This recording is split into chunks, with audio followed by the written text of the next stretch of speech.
God's presence this morning with thankful hearts and songs of praise. For the God that we worship is a wondrous God, a God of glory and a God of love. In celebration, let us stand for our opening hymn.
Now, I've spotted some old friends of Dawn's who are congregation this morning, and if you don't feel like getting up, why don't you just wave to him so he can see that you're here.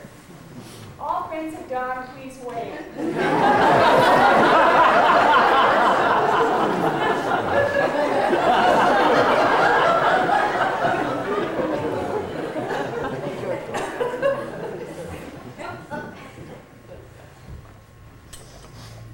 Hi, my name is Kevin and this is Pam.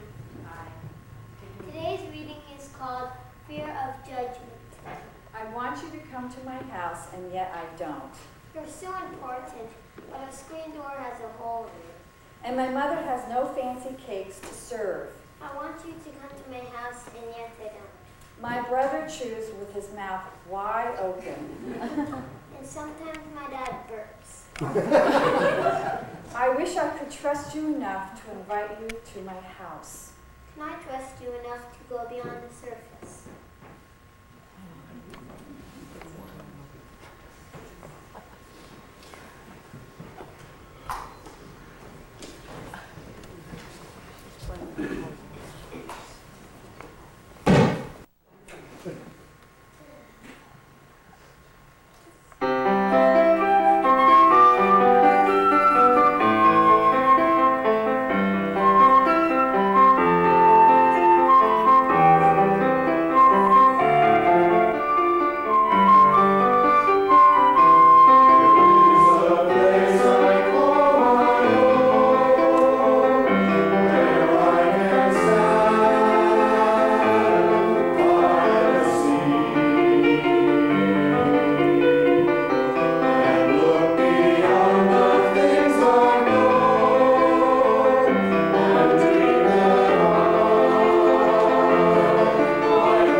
Sacred Arts Building, and there is childcare just off of the patio.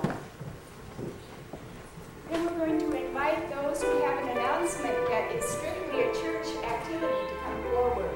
If you've got an announcement that is other than that, you may just stand and give your name and the title and point to the bulletin. Last week we instigated something entirely new, and that was the 5-minute warning sign. And, a 5-second and we are absolutely ruthless with this. So I am on a second hand on my watch, and I'm going to continue to be the timekeeper today. So I'll be sitting right here, and as soon as your 30 seconds is up, plan to get the signal, and then you stop wherever you are in your announcement. Are we ready? Okay. Ardell, you're first. Mark your calendar. May the 31st, the Eventualities is putting on a very special dinner in honor of our beloved Dawn. We have a few good tickets left, and we want you to come. So please see me downstairs at the mahogany table, and I'll sell you a ticket. Did I make it? Barbara. I'm Barbara York, and the next Kids Night is not this weekend, but June 1st on Saturday night. It's from 6 to 10 in San Anselmo at the Baptist Church gym. Elementary age kids are welcome to come, and parents can drop them off and go out to dinner. The theme is sailing into summer. We're going to turn the gym into the Sea of Galilee and build boats out of refrigerator boxes. And if you want to hear my joke about Jesus walking on the water, you can see me after church. Hi, I'm Charles Ramsey, the intern here, and I work with Marin Abused Women's Services and the church as a bridge. This is a reminder that we have the orientation at Marin Abused Women's Services this Thursday, 6:30 to 8:30, and next Wednesday, 6:30 to 8:30, for any woman who would like to check to see if she'd like to work with Marin Abused Women's Services. Second thing is, on Tuesday afternoon, I'm still here to visit with you, so please come by 126. Thank you. We got 30 seconds then. Now we say we have great weather, and I will still be recruiting a few good men and women to join us this afternoon on the Hawaiian Chieftain, just lying down in harbor here. Good sun, but 25 knots of wind this afternoon. My first mate will fill in on the details. $30, 1:30 this afternoon at the Hawaiian Chieftain Dock. See us downstairs for directions. Bring your sunblock and your raincoat. As we speak, Rob Ross is running in the Beta Breakers, but he and I both want to thank that wonderful crew who came yesterday to clean up. And I want time out while we have some well-earned applause. Would everyone stand who came yesterday to clean? And that includes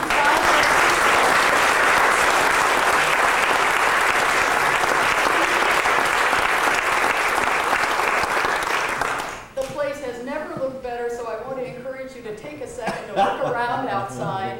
And while you head outside, also check out Crozier's Corner, our new library. You'll be so impressed, and I think you might want to check out some books. It's a great selection. Thank you. I'm Darcel Matson, and the singles group potluck is next weekend. All the information is in your bulletin. If you have any other questions, just see me downstairs. Thanks. I'm Marianne Griller. Nobody knows me. I'm kind of floating. I work at Open Door at the Baptist Church, and we're feeding the homeless on Friday nights. We're very, very low on food donations. We're really scraping the bottom of the barrel, cooking on our own and not getting donations. We had something on your internet, and I don't know if anybody's did any feedback, but we really need dinners and some cooking done for these people. We're short, and they're coming more and more. Thank you. If you look in the bulletin, the blue slip, it says, please join us. All the information is there. This is not an evening for making final decisions about changes in our sanctuary. What it is, it's an evening of brainstorming and sharing ideas, hearing from experts, and seeing whether or not we want to do any of this. So please read it and come if you wish.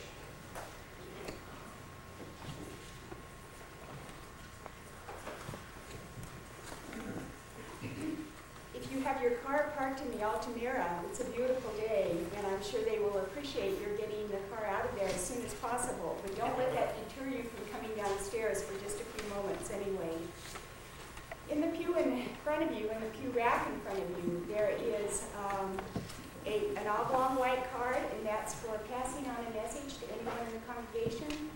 also a blue envelope for ordering a tape of any sermon that has been given in this church. So please take note of those two things. Now in your bulletin, you will also find a prayer request form. And this is one of the very special times in our service where we have the opportunity to share our joys and risks and concerns with one another. So take a moment now to find that prayer request form and to fill it out. And then just pass it to the center aisle so that the ushers can pick them up and they can become part of the prayer later on in the service. Those prayer requests will also go on to our Tuesday evening prayer and meditation group. And we're running a full house these days, so your prayers are getting very special attention.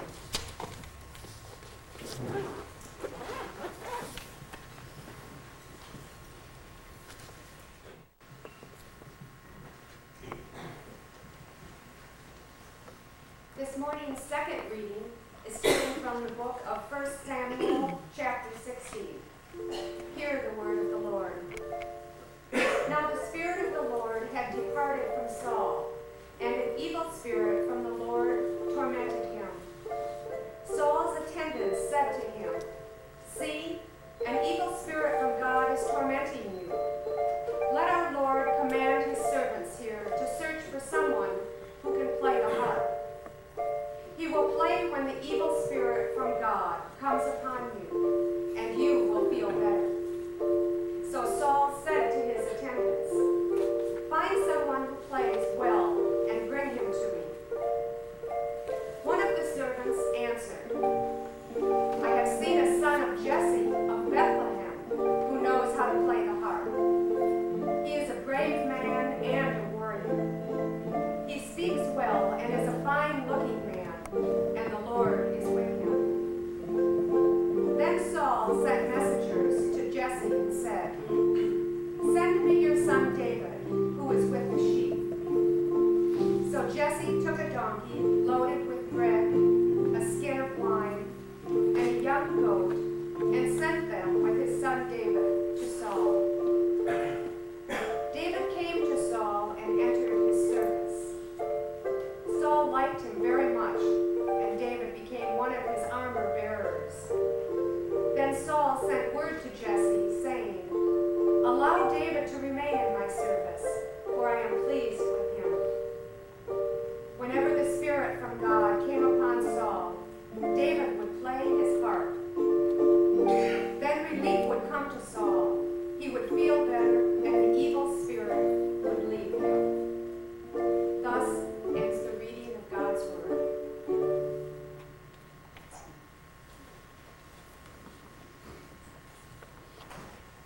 One of the tasks of those of us who are modern people is to take a Bible story and to see ourselves in it. And the translation today is really quite simple. First of all, we have the king who, if he were here today, he would be on Prozac. Or some other drug that helped eliminate depression, because the poor fellow was plagued by depression constantly. And when he was in these moods, he not only did not want to do anything, but he became violent against himself and against other people. It's a pretty normal kind of transition. And so he was looking for something. In those days, there was a little bit of wine, a little bit of beer, but apparently that didn't do any good. And it was the day before all of these modern medicines, and they didn't have aspirin or anything to relieve him, and so the only thing that he found was music. And he went out and found a young boy at the time. This is David, who eventually is the David who became the king and eventually put together the Psalms, and is in Jesus' lineage. It says he is of the house of David. David was the huge figure in the Old Testament. Anyway, so David comes in, and he had a lot of features about it. First of all, he was a very good musician. He was also a great warrior. It's interesting their values in those days. In addition to that, this depression was seen as an evil spirit. And the evil spirit didn't come from Satan, but came from God himself, which is an interesting way of looking at theology. Today we see it quite differently, but at least this is a glimpse into them. And he brought him in and did his audition, and he passed it. And so he was hired by the king to be with him constantly, and he gave him a day job and a night job. His day job was to be his armor bearer. Pretty safe job, because the king seldom gets in the front lines, but he has it anyway. And he really liked, and his night job was like most musicians nowadays. He played at night when Saul was not feeling well. And the end of the story is that it did the trick. Whatever it was that Saul needed to bring him out of depression, that is exactly what took place. And so our modern day transition into this, of course, is that Don Francisco came here 40 years ago. He's still young, but he was really young then. And he was brought in off the streets.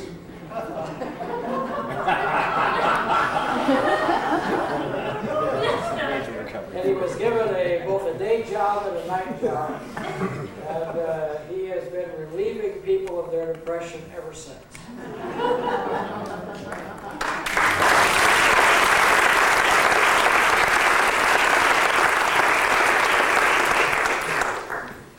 Now, these services that we hold on Sunday morning, if you come around enough, one kind of folds into the other. And as our time goes by, our memory kind of just puts them together, and we say it is pleasant to be at the Sausalito Church, or it's annoying to be at the Sausalito Church, or whatever. But every once in a while something happens, and while it's happening, we know we will remember it forever. And that is what is happening today. In 20 years from now, we will look back and we will say, do you remember the day that we acknowledged Don Francisco? And we will remember this. And so we're going to have Don come up here now. And at his request, he has asked that Doris join him, because he and Doris came at the very same time. And he doesn't want to sit here alone. He wants a little support. So.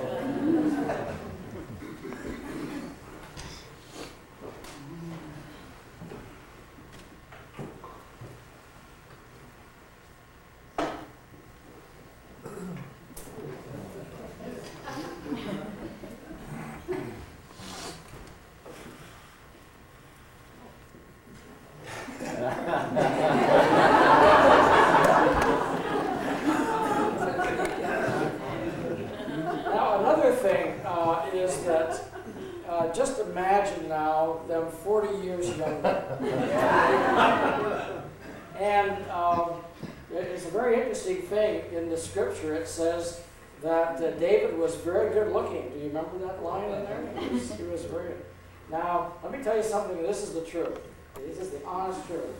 If you look at photographs of Don 30 years ago, he looks a lot better today than he did then.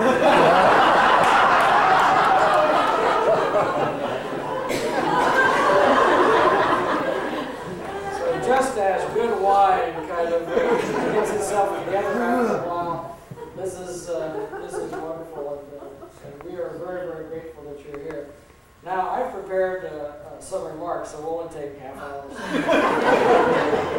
And then we have some presentations to be made. And then we're going to have anybody that wants to say anything to stand and make comments either to Don or about him, depending. And then there is a final surprise that we're going to have as the conclusion of this acknowledgement.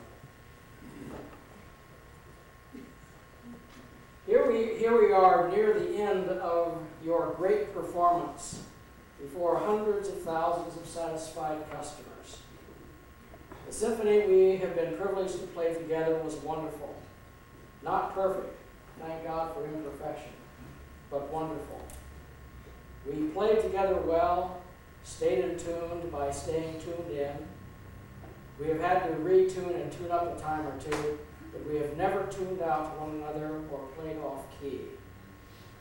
I am truly delighted that even in retirement you will be here, both in the church, perhaps singing in the choir, perhaps playing the piano, or sitting in for Ralph once in a while, and doing the weekday weddings.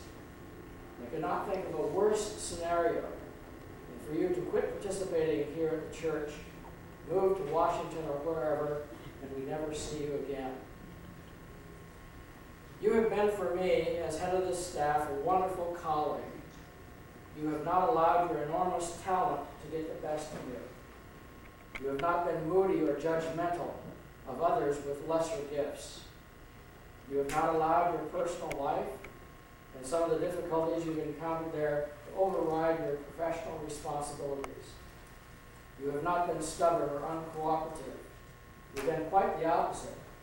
Very cooperative, thoughtful, helpful, flexible, sensitive, and punctual.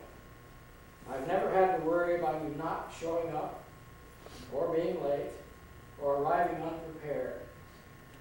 And it is impossible for me to express how grateful I am for the way you have been and the way you are. My fervent hope is that in your semi-retirement, you will find a sense of accomplishment that will allow you to look back on your entire life with gratitude. Gratitude to God for gifting you so thoroughly, a gratitude for living a life that filled thousands of people's experience with beauty of music and song. And I hope you will look back on these 40 years as among the happiest in your life. 10,000 thanks would not be enough.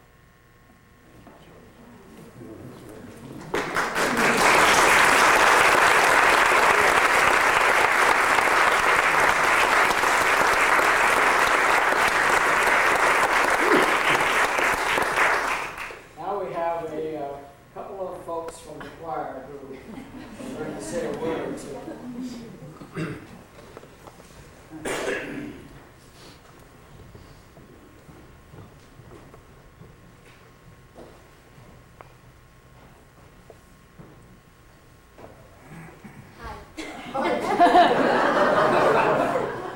Just a couple surprises for you. I know you love surprises, right?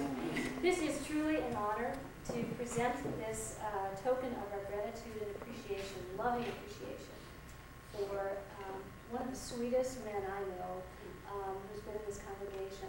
You are truly Christ-like in your music and in your personhood. This gift from the congregation and the choir is yours to keep, and our memory of you, and the song of it is till the end of time. And inside, when you open the piano, you'll find another gift from the congregation and choir, tickets to the San Francisco Symphony Great Performer Series. Lots of piano. Thank you so much.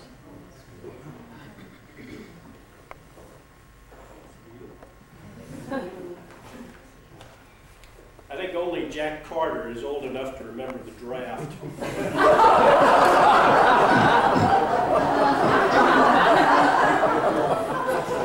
That gives a lot of grace to some of you other gray hairs out there. But you know, God moves in mysterious ways in that in 1955, I believe, Uncle Sam wrote a Dear Don letter, greetings from your friends and neighbors of the United States. Please report to your draft board, which he did. Dave Poff was nodding his head, so he's dating himself with that. And Don was drafted and joined the Army, went through basic training, and was stationed, of all places, on a hillside overlooking this church at a Nike installation. So when you go up and you see these old artifacts, Don was there.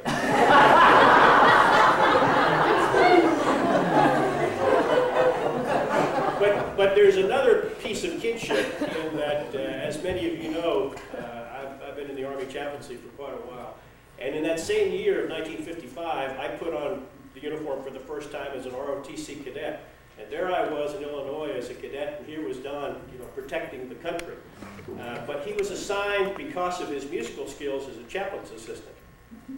And so from that beginning, he then looked down and saw in the valley this wonderful little church, saw an ad for the need for an organist, and and said, well, I could do that. And so here we are, 40 some odd years later, and in one sense, Don continues to be the chaplain's assistant here in this church, as he has served both faithfully and religiously for nearly 4 decades. The music that he has provided for generations of weddings and of congregation is something that we will always be mindful of and be grateful for. And one of the ways in which we intend to give recognition to this wonderful history that he has provided is to also create a future. And the future is that on the piano, which we will be purchasing for the sanctuary, on that piano will be engraved, dedicated to Don Francisco, organist, and loving appreciation for 39 years of faithful service, 1957 to 1996.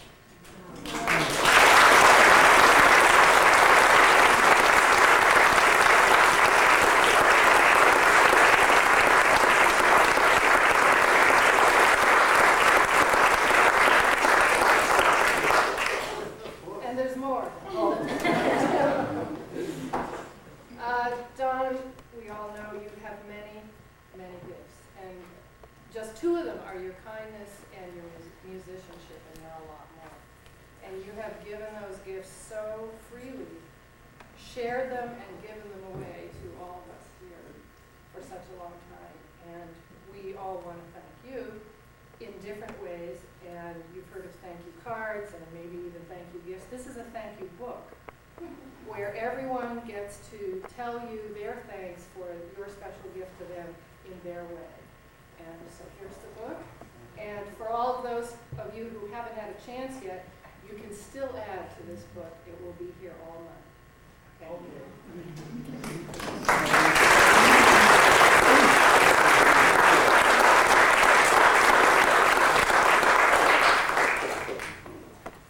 We now want to give anyone in the congregation who wishes to say anything an opportunity to do so.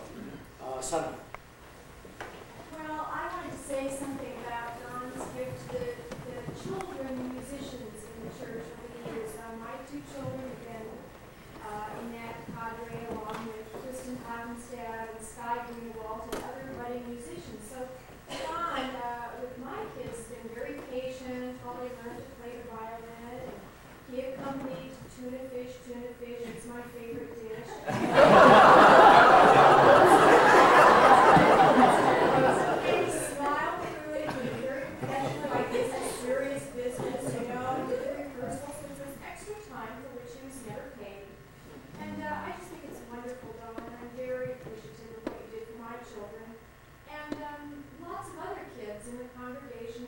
Chance to be accompanied by you while they practice their stuff. Thanks. Thank you.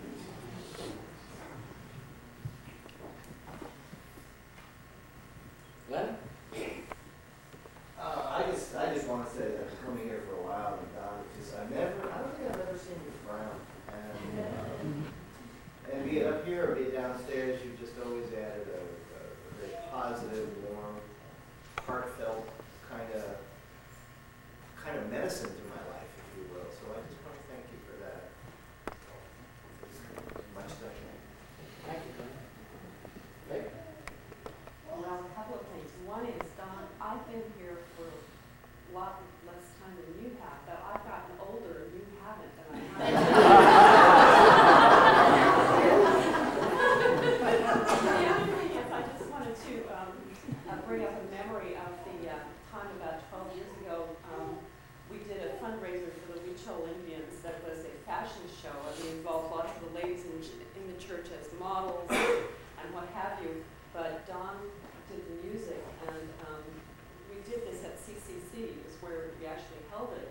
And they had a grand piano, and there was a problem with getting the thing unlocked so that, you know, after all the work and rehearsals and what have you that Don had gone through, he could actually play for the show. So we will still swap yarns for years to come about that one. Anyway, it was fun, and thank you so much. I think Walter said something when Walter and Martha retired. Walter said, well, I think I've gone to heaven. This is just bummer.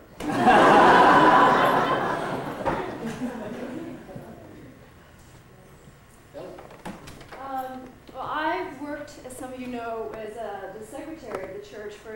years in the 80s. So I can attest to everything everybody has said about Don in terms of your steadiness, your patience, your good spirit. And things here, and when you're working, sometimes are very calm, and sometimes they're not at all. And Don really was consistent in terms of just a really gentle, easygoing spirit who was, as you said, consistently there. And he was one of the people I saw basically almost every day I worked here, and that was a pleasure. And I remember one day when things were quiet in the church, and I heard the organ. And I'm thinking, I was downstairs in the fellowship hall, and I thought Don left. So, you know, I ignored it, but then I'm thinking, I thought Don left. So I go out, and I didn't see his car, and, you know, maybe it's getting work done. So I came upstairs, and Don, as you know, has this curly hair, but this was curly, multicolored hair. And I look, and actually it wasn't you, but I thought it was. It was a woman who had wandered off the streets and found her way up into the sanctuary and taken your seat at the organ. I don't know if you all know that. I think I must have mentioned to Georgia. It's quite an experience for me, and she was just in need of a little sanctuary for a moment. So, you know, I escorted her down, gave her a ride into Sausalito, but I just thought his dedication is incredible. He's here after hours practicing. But again, I just want to say it really was a pleasure to work with you. Oh, thank you. You're welcome.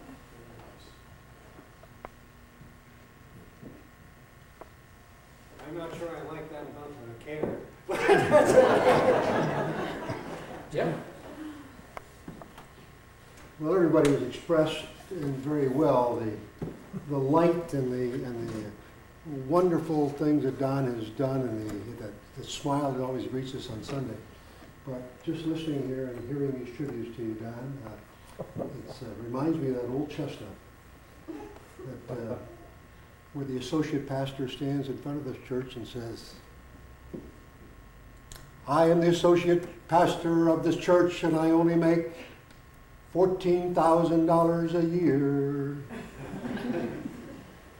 Whereupon the minister stands and says, I am the pastor of this church, and I only make $22,000 a year. Whereupon the organist said, I'm the organist of the church, and I make $60,000 a year. There's no business like that.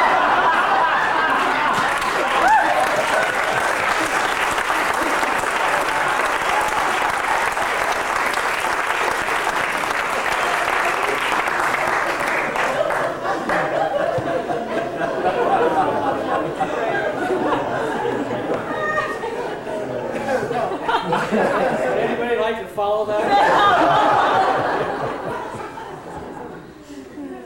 Doris is going to give the last word, so if there's anybody else that wishes to go, yes.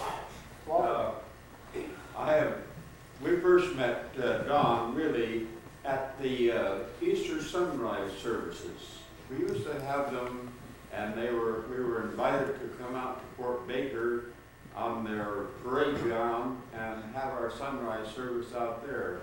And Don, as chaplain assistant, was asked by the chaplain to play the organ for the singing of the sunrise service. And he had a little suitcase that unfolded to a little pump organ. And that's where we met him, leaning over that pump organ with his feet on my back. And from that beginnings, we have Don, as he is today, accomplished organist in the prestigious Sausalito Presbyterian.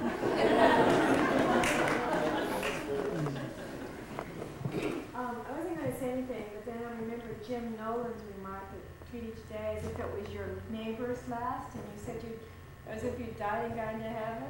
Well, I want to make sure you know this. But when I first came to this church, the first event I came to downstairs was a dinner, and I sat with Doris and you. And you were both so warm and so welcoming and so lovely that I'll never forget that. You made me feel welcome. Thank you.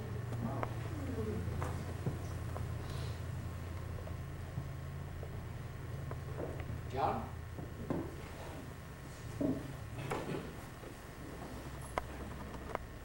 I'm having a little bit of difficulty here, but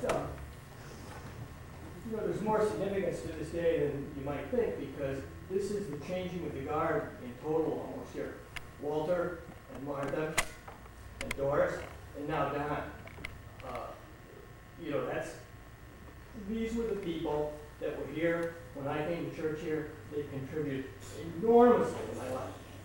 When I came here, the reasons I came here was pastor and the music and church. And then Walter and Martha, and they did a couple of very nice things for my wife and my daughter and I in the first 6 months, I guess. And I just want to thank each of you, not just Don, but all of you in this changing of the guard in this church. Thank you. George, did I say? No, you can't say anything. No. This is your day. You say anything you want. Yeah, probably really, but I want you to know that it's significant that Doris is up here, because after being on where the Spinnaker is actually where that sunrise service took place.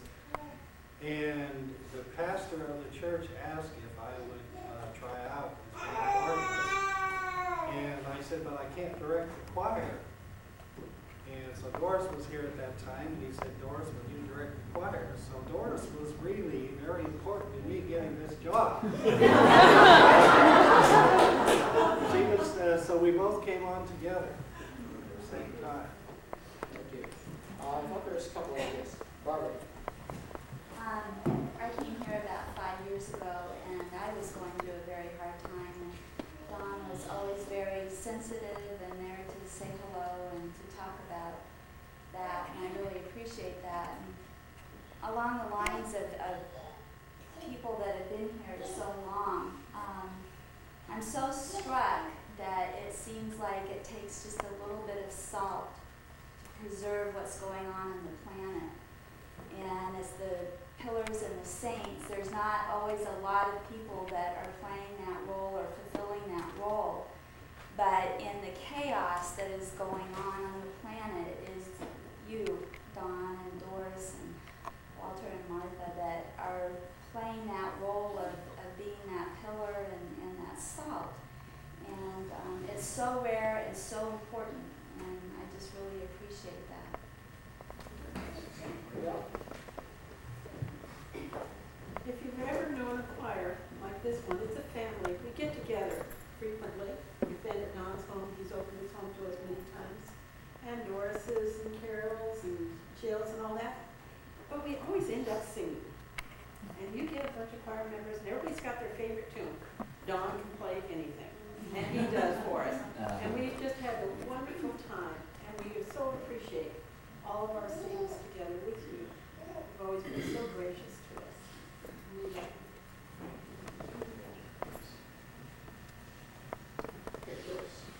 Don, did you play Happy Tuna downstairs? I forgot that one.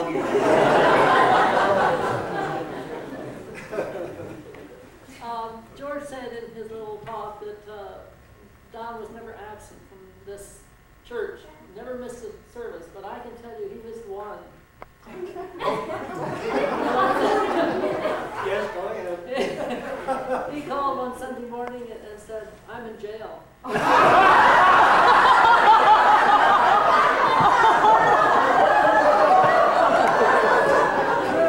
Check the video camera. We had to sing a cappella. We sang. He was in jail because he was walking past some kind of a police thing, and they were taking people in, and he just happened to be there. And they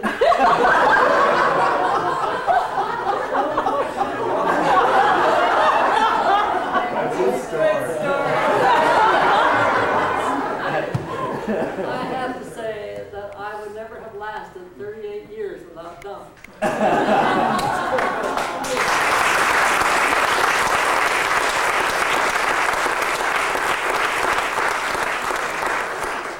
He is so sensitive and has such a feeling for the music and for the feelings of people. He just fits in all the time, and I leaned heavily on him musically during choir rehearsals and all the rest of it. I never would have made it without him.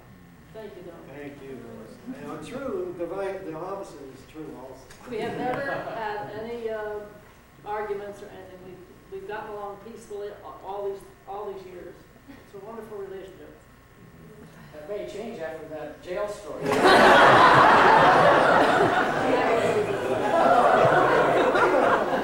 Now we're going to have a beautiful, magnificent conclusion to this acknowledgement.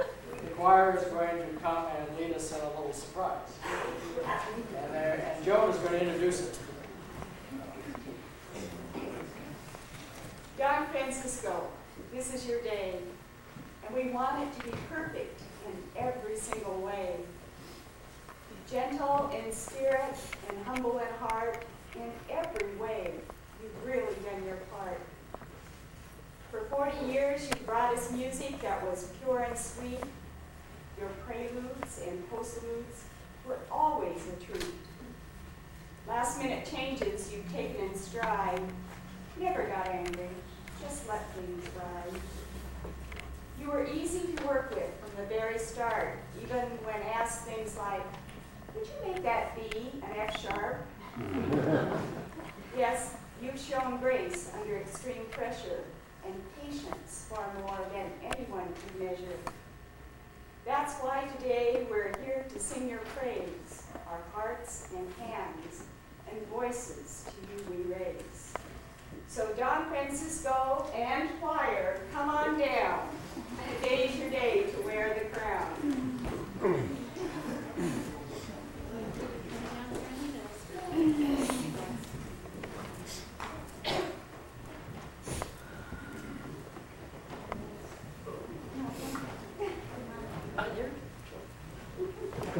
And I think all the congregation has something too, right?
final things. One is that Dawn is, and this isn't really Dawn's last Sunday as organist.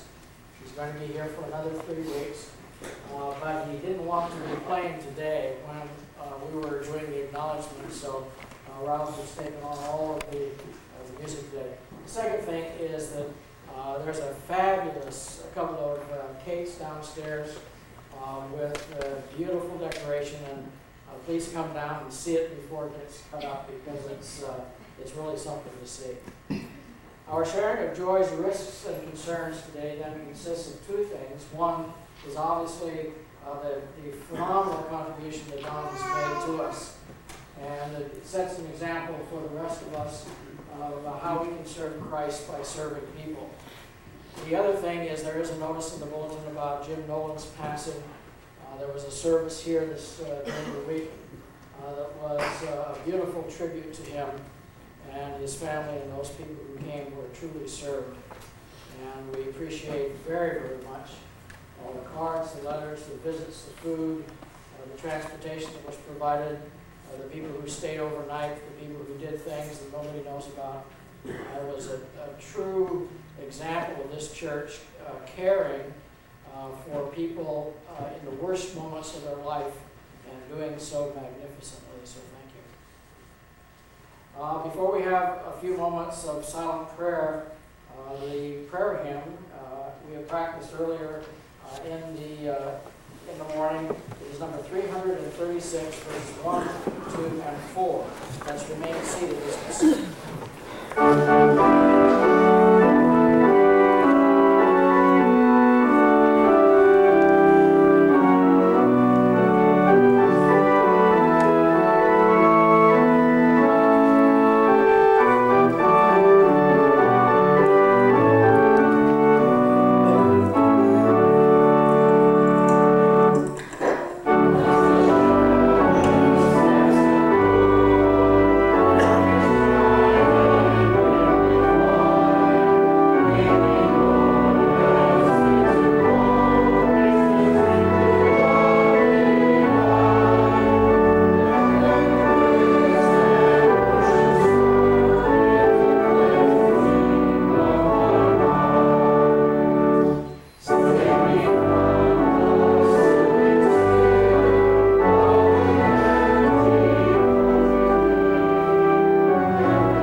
So many, that he would now sit and quietly reflect on his accomplishments and receive the praise and acclamations that he deserves. We ask too that we would use him as an example of not only how to be, but to use our talents gracefully and fully. We ask that his good example would serve as a way for us to go. We remember also those who in our congregation who are suffering. We ask that we would have time to go to their homes, to reach out to them, to spend a moment or two writing to them or doing whatever. Give us grace in these ways to serve one another. And for prayers that we do not know about, we ask that those who are here who are in deep trouble, as well as those who have just achieved phenomenal accomplishment, will also feel acknowledged, loved, and accepted. Our prayers are offered to you in the name of Jesus Christ. Amen. And now together let us conclude this time of prayer by praying together the words that our Lord taught us. Our Father, who art in heaven, hallowed be thy name. Thy kingdom come, thy will be done, on earth as it is in heaven. Give us this day our daily bread, and forgive us our debts, as we forgive our debtors. And lead us not into temptation, but deliver us from evil. For thine is the kingdom, and the power, and the glory forever.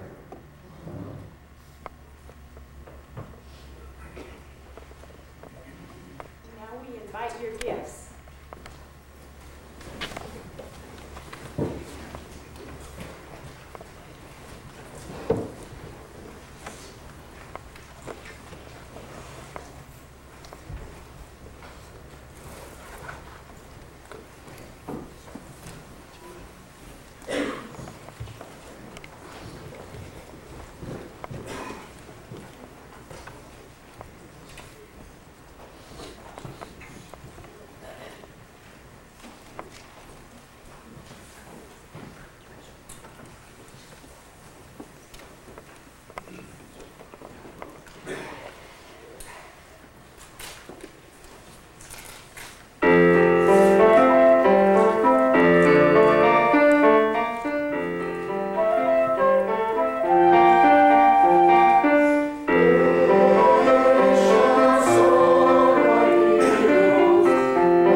Stay here. right, just stay here and lead us.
Please come on down for some cake.